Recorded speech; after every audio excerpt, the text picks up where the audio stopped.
In a surprising move to mitigate the heat for its citizens, Saudi Arabia has invested a substantial amount of money, running into the tens of billions, to construct the largest umbrella installation in the world. These umbrellas, reminiscent of streetlights, are dotted across the plazas of Saudi Medina, with the tallest reaching a staggering 131 feet, the equivalent of a 14-story building.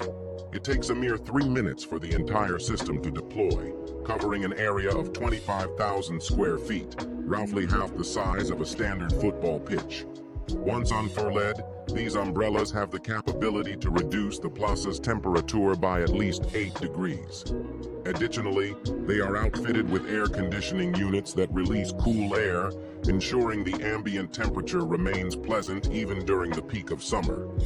The design and production of these sophisticated umbrellas were carried out by a German firm, tailored to meet Saudi Arabia.